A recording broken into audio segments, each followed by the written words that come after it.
Gamurç'a hoş geldiniz. Her hafta olduğu gibi Parev diyerek başlayalım programımıza. Bu hafta stüdyoda bir konuğumuz var. Kendisiyle birçok şeyi konuşabileceğimiz bir konuğumuz. Yıllardır Türkiye'ye gelip gidiyor. Bu sırada biz de onu yakalamaya çalışıyoruz. Belki siz de bazı konferanslarına, konuşmalarına denk gelmişsinizdir. Ronald Suny, Ronald Grigor Suny stüdyomuzda. Hoş geldin diyeceğiz kendisiyle. Bugünkü konuşmamız İngilizce olacak. Bu yüzden siz de sesleriyle takip edebileceksiniz. Biz daha çok İngilizce anlaşacağız aramızda. Ama kendisinin Ermenicesi ve Türkçesi de gayet iyi, kendi orta dese de. Biraz konuşuyorum, Türkçe konuşuyorum ama hepsini bir arada görmüş olduk, değil mi? İngilizce başlayıp Türkçe ve İngilizce. İngilizce daha iyi mi? Welcome first. Thank you for joining us for the program, because I had so many questions and I wanted to have this interview with you for a long time. Actually, I wanted to talk more about diaspora. We're from US, but the thing is, I know that I learned that you are going to have a book, upcoming book. So what is it about? First, let's start with that, and just a little bit introducing you to our guests, our viewers. Thank you, Aris. It's a pleasure to be here, of course. Basically, I'm a historian. I was born in the United States. My parents are both Armenian. My grandparents on my mother's side came from Diyarbakir after the 1894-96 Hamidian massacres. My mother's family fled to the United States. My grandfather, my mother's father, was born in Yozgat, trained in Yozgat, became a tailor, and after the 1909 Adana massacres of Armenians, he left and went to the United States. Those of their families that remained in Turkey, almost all of them were killed in 1915 during the genocide. So I grew up in the United States, born there, grew up. English was my first language. I had to learn Armenian as a foreign language in graduate school, and later studied Russian and became basically a historian of the Soviet Union. I was interested in the history of the Caucasus, of Azerbaijan. My first book was on Azerbaijan, called The Baku Commune. And that book is in Turkish, by the way, in a pirated edition. I'm very happy. Anyone who wants to pirate any of my books is free to do it. And why pirated? Translate them into Turkish. I like that. So that book was my first book. Then I wrote a book on the making of the Georgian nation. So I learned Georgian. And finally, I wrote a book on Armenia, Armenia in the 20th century, and another book called Looking Toward Ararat, Armenian in Modern History. So I've been involved in that. And then around the year 2000, a Turkish friend of mine, Müge Göçek, who also taught at the University of Michigan, and I began a project called WATS, the Workshop in Armenian Turkish Scholarship. That's also an interesting point that I wanted to discuss. I wanted to make it more visible, maybe, because it was in 2000.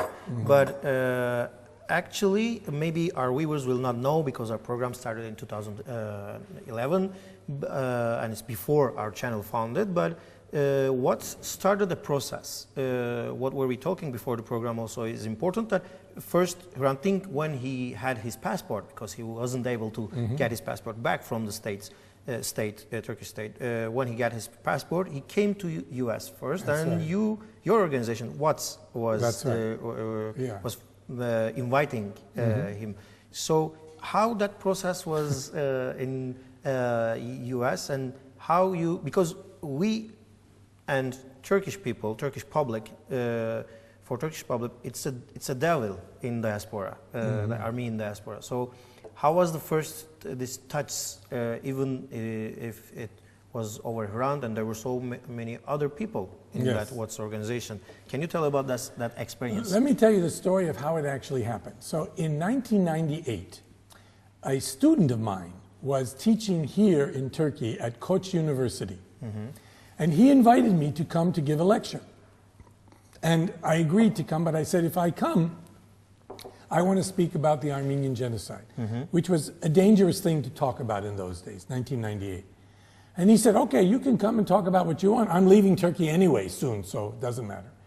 Then I went to Müge, my friend Müge, and I said, Müge-can, what if I go to Turkey and talk about the genocide? Is it dangerous? She said, oh, don't worry, Ron. If anything happens to you, we can get you out. So I thought, oh, well, this is not so good. But I went, I spoke at Koç University, and it was amazing how well I was received, particularly by students who were interested in the question, what happened in 1915, why did it happen, etc. So when I returned to the United States, with Müge, with my friend Kevork Bardakjian, with others, Girard Lebaridyan and others, we organized this group called WATS, and we invited Turkish and Armenian scholars to come together. People like Halil Berktay, Engin Akarlı, Armenian scholars like Aram Arkun and Kevork and so forth, and they came together, and we began to discuss what happened in 1915 on a scholarly basis, leaving politics aside, what happened. And it was extraordinarily successful. So we began to have more workshops at Michigan, here and there. And when we had the workshop in Strasbourg, in Austria, we also brought journalists as well. And one of the people who came early in the process was Hrant Dink. And we managed to get the passport and the visa for him to come to the States, which was, I think, the first time that he came to the United States. And so he was working in our process. Out of this WATS meetings, Turkish scholars and Kurdish scholars here in Turkey decided to have their own conference in 2005. And it was supposed to be at Boğaziçi. The government was opposed. So eventually it was held at Bilgi. And it was amazingly successful. And Hrant was at the center of that effort as well. And then, sadly, in 2007, in January, he was murdered here in Istanbul. And that event, terrible as it was a kind of earthquake in Turkey. Suddenly, from all over, people came, and they realized there are other people who think like them, and they began to march, Hepimiz, Ermeniyiz, Hepimiz, Hrantimiz, and so forth. They began to find other voices like themselves. Now, all of these events, our little project, and the movement of what I call the progressive Turkish intellectuals, were coming together at the same time as the AKP party was coming to power in 2002. And though we were not working with them or considering any of this, it was an accident, a kind of historical conjuncture, the two things moved together because we were questioning the deeply ingrained Kemalist narrative about the history of the end of the Ottoman Empire and the founding of the Republic. And AKP was also interested in finding new ways of understanding the past of the Turkish Republic. Actually, this is so interesting. I wanted to have a parenthesis in it because you said that this process started in 1998 that you came here? 1999? Or 98. So it was before AKP government, because before 2001. Yes. Because so many people in Turkey now, they think that, okay, this whole process with Armenians, diaspora, Armenia, with Armenians in here, minorities, that all started with AKP, the government AKP. But actually it started before. A bit before, and AKP joined maybe for this process. So it's a bit interesting that how it started. You call that it's a successful meeting, first WATS meeting. What was the successful for that? Okay, I want to emphasize that when we started our process, we did not yet have connections with Turkish intellectuals. Indeed, Armenians in the diaspora didn't want to have any connection with those intellectuals. And also, in the 1990s, even people like Hrant Dink were suspect in the West because they were living in Turkey. They seemed to be collaborators. How can you live in Turkey, a state that destroyed the Armenian community, etc.? So even to come here and to talk was considered a little bit strange, right? But when we came and we found out that there was here a lively civil society, there was what I've called the progressive Turkish intelligentsia already trying, people like Halil Berktay and Engin Akarlı and Fikret Adanir, and I could go on, and of course Taner Akçam, who was outside the country, and many others. Then we realized, wait a minute, there's a dialogue possible, we should start. So really, our movement was already part of this current, but it had been started already within Turkey. That's important to know. And then when we got together, the Turkish scholars said, don't think of us as Turkish scholars, think of us as historians. I remember Halil saying that exact thing.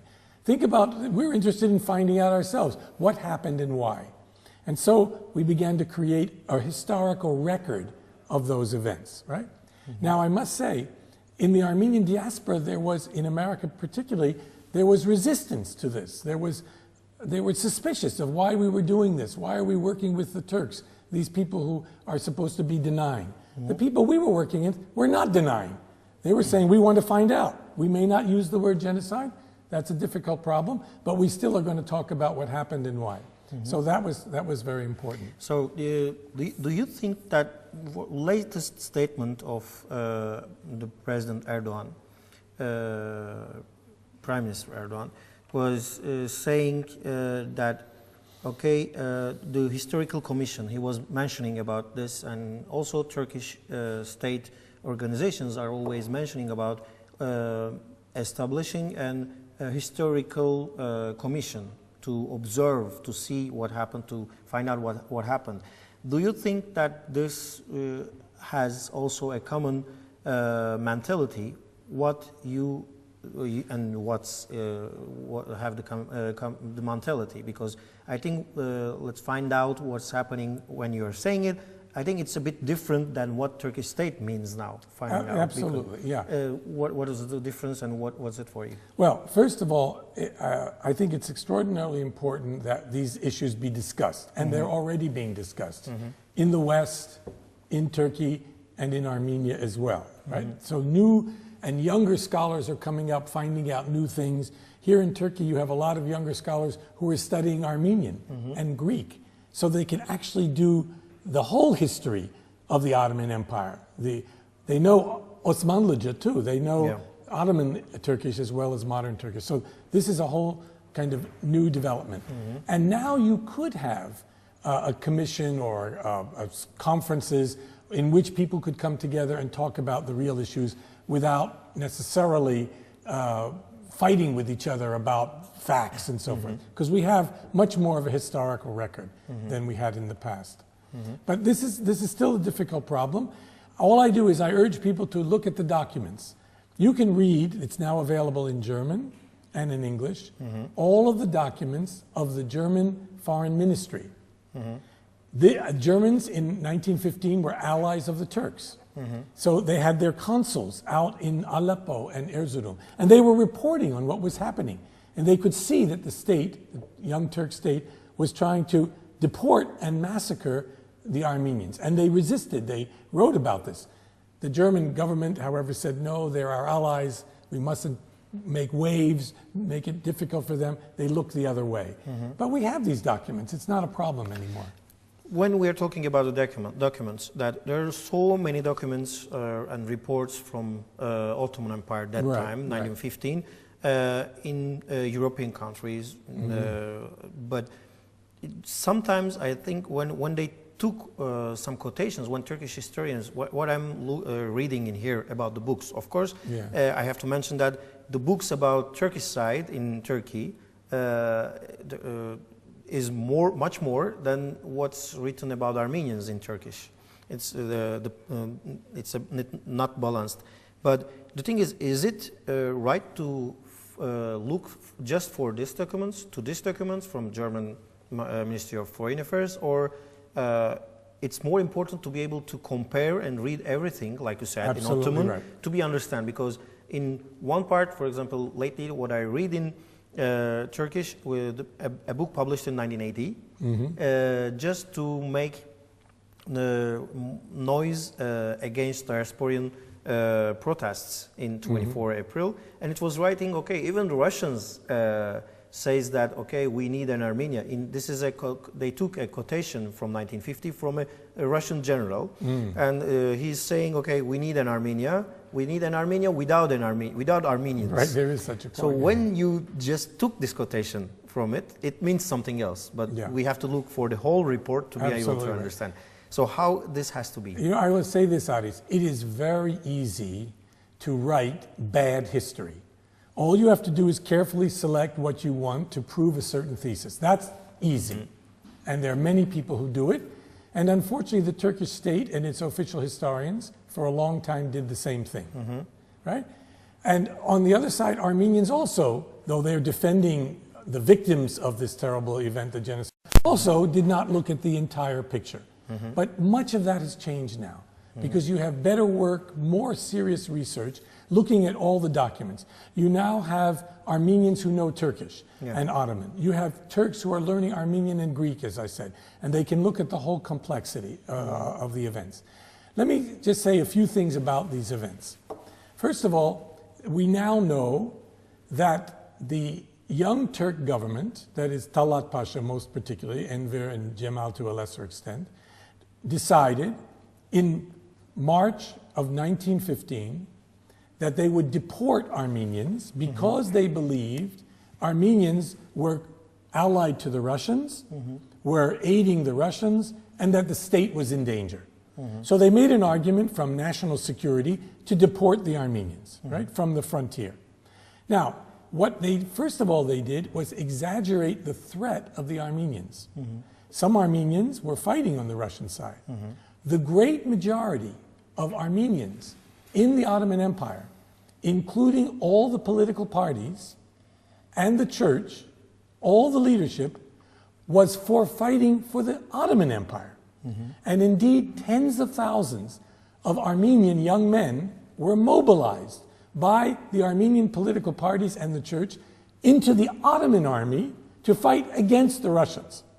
So you had maybe 2,000 volunteers, Armenian volunteers on the Russian side. Most of them, except the commanders, were Russian Armenians fighting for the Russians, and tens of thousands of Armenian young men in the Ottoman Empire's army, including people who died at Sarıkamış, the great battle of December 1914, January 1915, where Enver lost 40,000 men.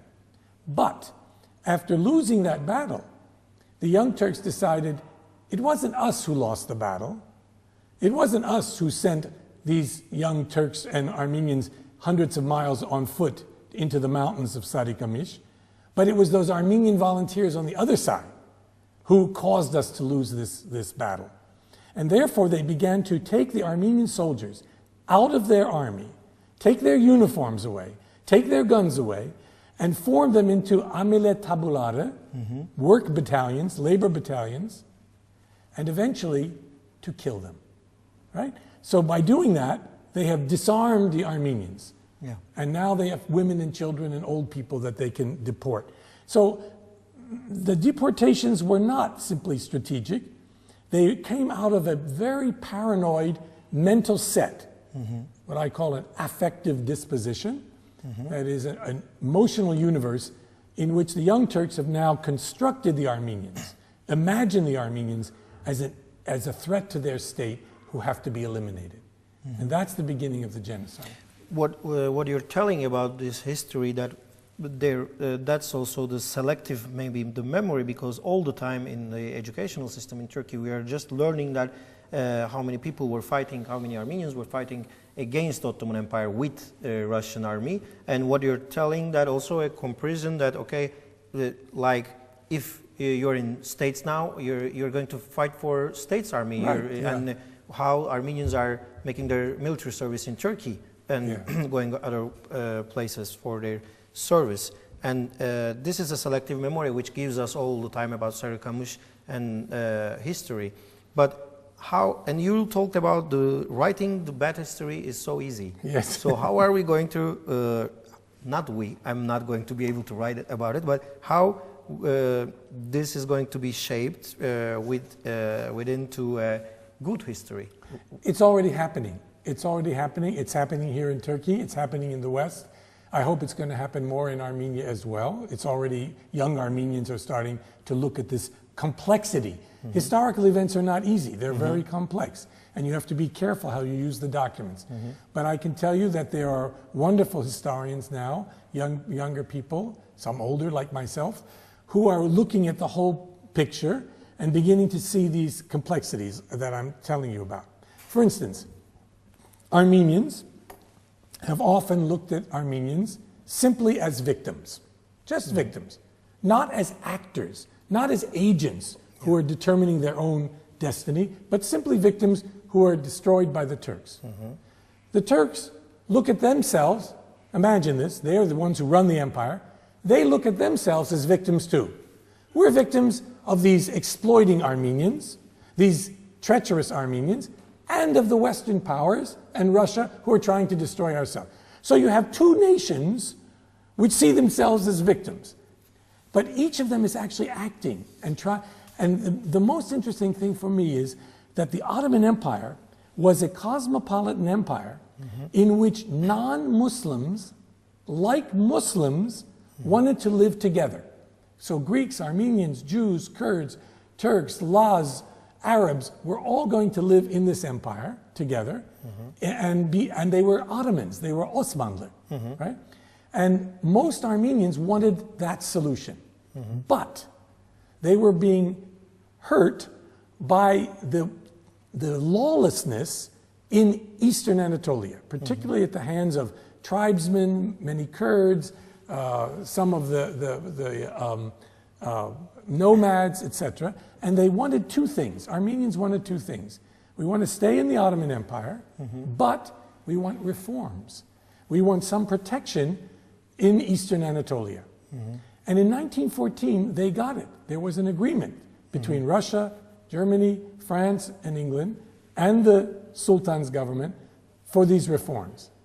But then, unfortunately, the war broke out, and the Young Turks decided, we'll get rid of these reforms, we won't have them, and indeed we'll instead try a more radical policy to deal with the Armenian question.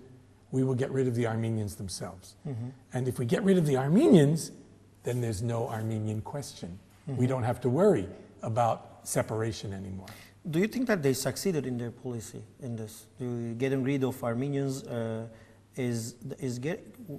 getting rid of Armenians gives a stable nation or a stable nation state for Turkey? Or I will come to this point for another thing, because is it Turkish Republic? Because when we are talking about diaspora, Turkish government is always, and Turkish historians are always thinking that, okay, the Turkey Republic is going to be responsible for all these happenings, and because of that, recognition and reconciliation processes is going to, in the future, is going to cause to give the lands or to lose the republic. So this is a frightening process for the government when they look from this side, because they think that Turkey Republic is going to be responsible for all these happenings. So because of that, I'm thinking that, okay, is maybe after what happened in 1915,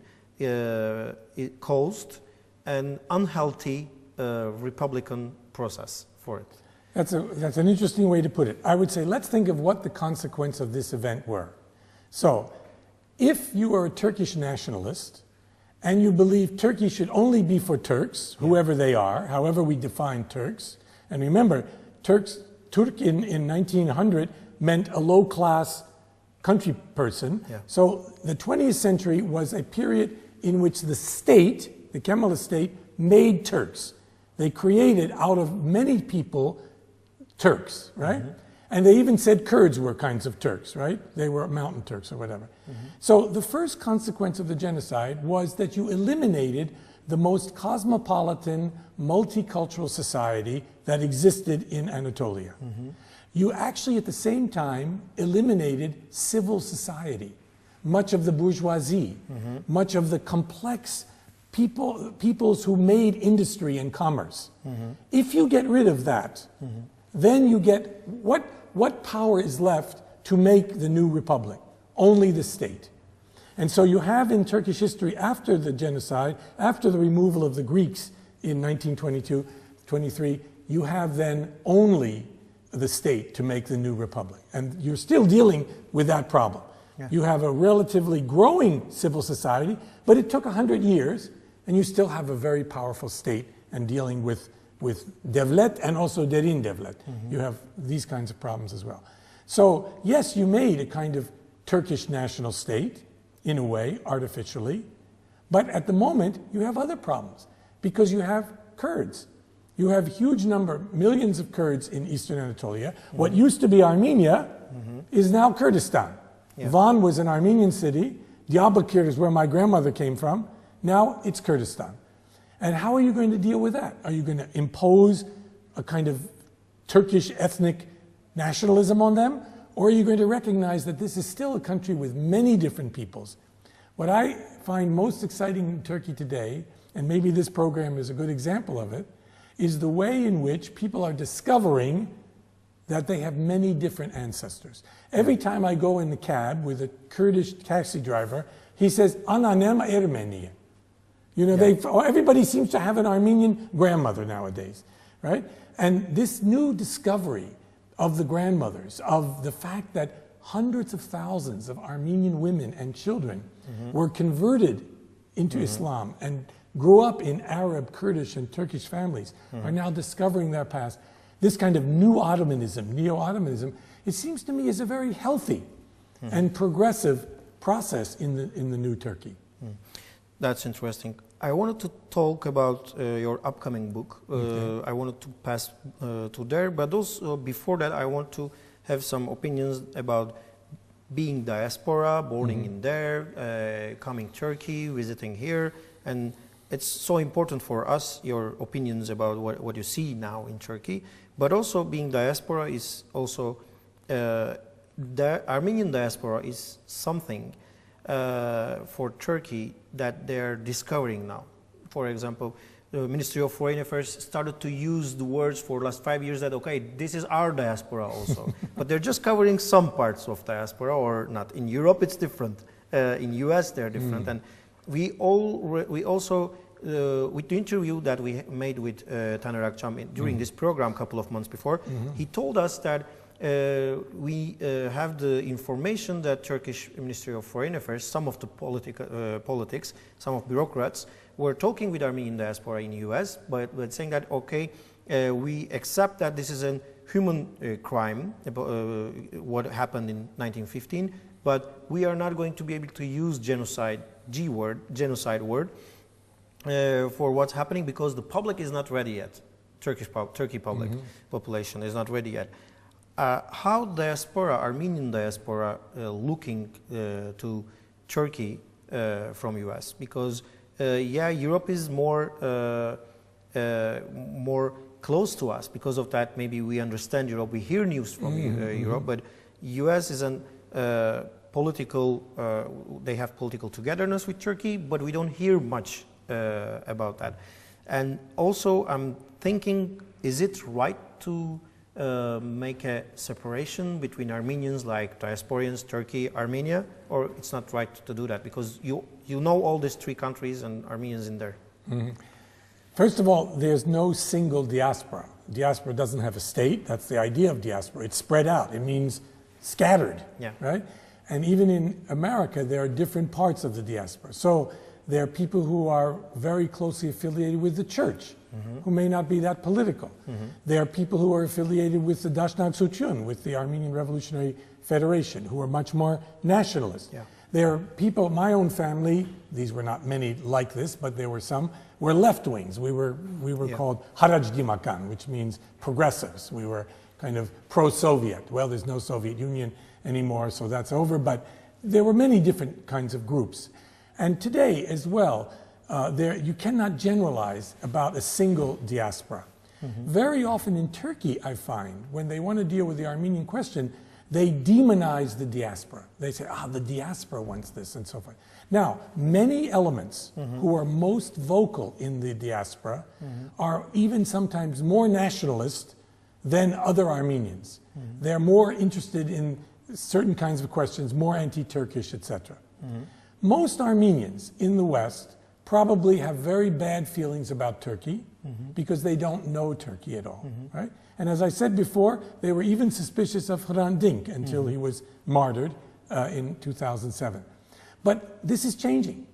Armenians by the dozens, hundreds, are coming to Turkey, visiting Armenia, seeing Akhdamar, seeing the church in Diyarbakir, visiting their home villages. So things are really changing in a radical way, even in the diaspora. Many prominent Armenian scholars who before would not come are now coming. So this is a very important development, it seems to me. So let's pass to your book. What is it about, your upcoming book, and when are we going to be able to read? Okay. At least in English, I think. Yeah. There are two books we should talk about. The first book was the result of the Watts conferences. And that book is called A Question of Genocide. And it was published by Oxford University Press and is a bunch of papers edited by me, Müge Göçek, and Norman Neymark.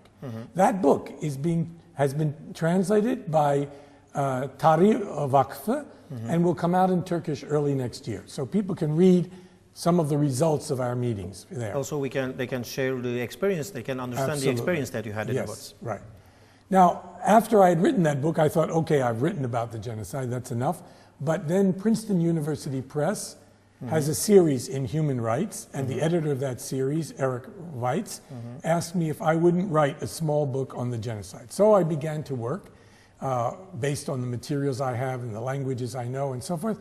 And I've now finished the first draft of that manuscript. It will also appear next year. And it doesn't have a title yet. I have to think of the title. I'm still thinking about what the title might be. There's a wonderful phrase that Talat said, "They can live in the desert, but nowhere else." That might be the title. I don't know.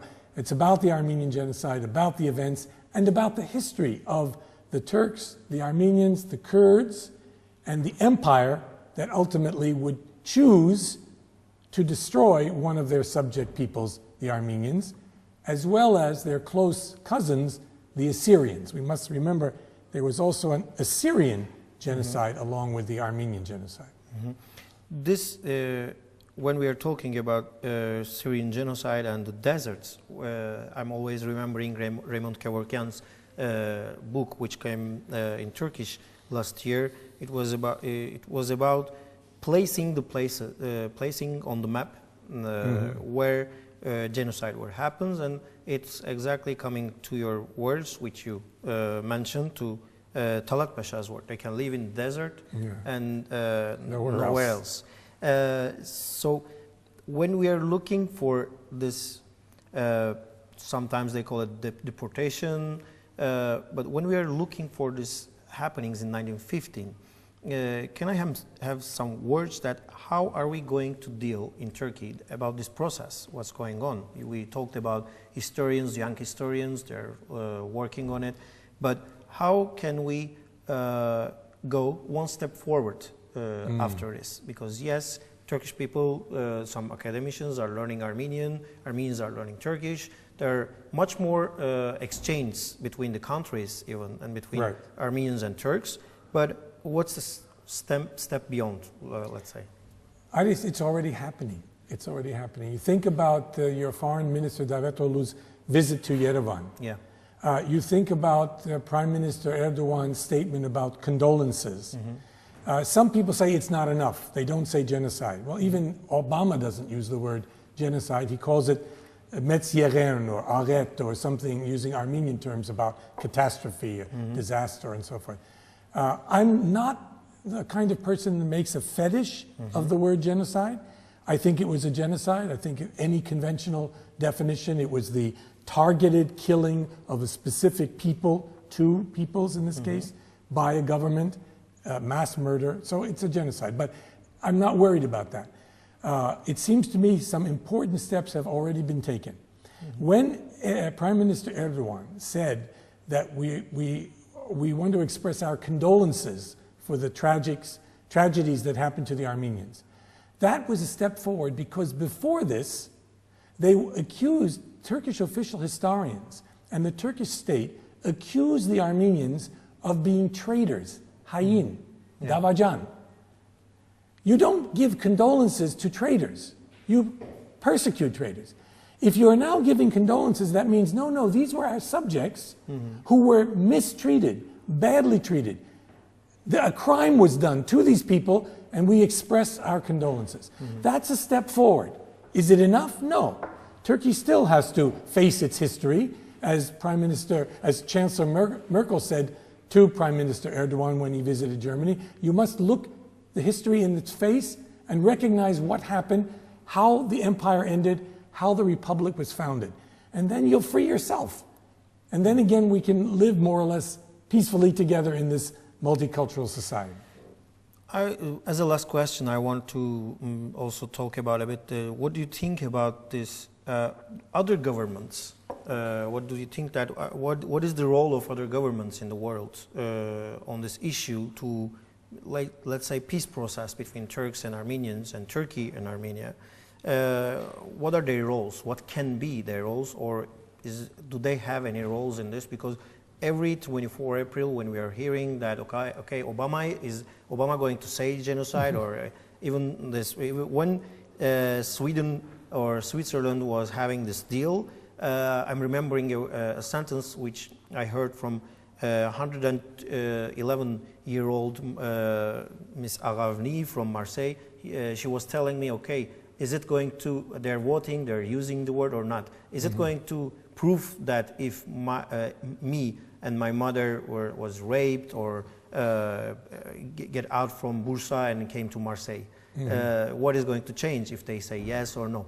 What happened for them? Because we have so few people, or maybe fingers of one hand, that with numbers that they're leaving now from what they lived in 1950 or the second generation. So what can be the role of other governments or other historians also, we can say, on this peace process? There are sort of two views on this. One is other governments should do nothing because it puts the Turkish government in a bad position, and they have to look like they're making concessions or giving in to foreign pressure, and that's always difficult for a government. My own view is that, and you remember that Hrant himself was not for these genocide resolutions by foreign governments. Yeah. He didn't like those kinds of things. He wanted the Turkish government and Turkish society itself to come to recognize what happened, right? That's good. Now, my own view is that if foreign governments don't at least acknowledge that this genocide occurred and encourage, however subtly, however secretly even, the Turkish government to move on this issue, then by not making pressure, by not saying anything about genocide, they are supporting the worst elements in Turkish society. They're supporting the nationalists, the denialists. If in fact you say, no, there was a genocide, and please, Turkey, now it's time to come and face your history, as Chancellor Merkel said, then you are supporting those people I've called the progressive Turkish intelligentsia. You're supporting those people who want to be closer to Europe, who want more democracy in this country, who want to open borders between foreign countries, who want to make Turkey the kind of prosperous, progressive state that it's destined to be, it seems to me, in the future. So, thank you for coming. It was My a pleasure to interview with you, and I hope and I think it was very informative for our viewers that we're having these conversations, we're having these interviews at Gamurç. Thank you for coming. I hope we will have you again when you have the book with from I'll bring it to you, yes. Tarih Vakfı, and maybe we will give some books from here over the program. Let's see. Thank you for coming. My pleasure. Evet, bu akşam da burada noktalıyoruz Gamurç'u. Gamurç'ta önümüzdeki haftalarda yine bu konularda tarihe bakış açısında akademik çalışmalar olsun, Ermeni soykırımının ele alınış tarzı olsun, Süryani soykırımı olsun, tüm bu konuları gündeme taşımaya devam edeceğiz. Önümüzde 2015 var. 2015 yaklaştıkça daha da çok aslında konuşulmaya başlanacak Türkiye'de. Bu akşam da tamamlamış olalım Gamurç'u. Size sütyon diyelim her hafta olduğu gibi. Haftaya görüşmek dileğiyle.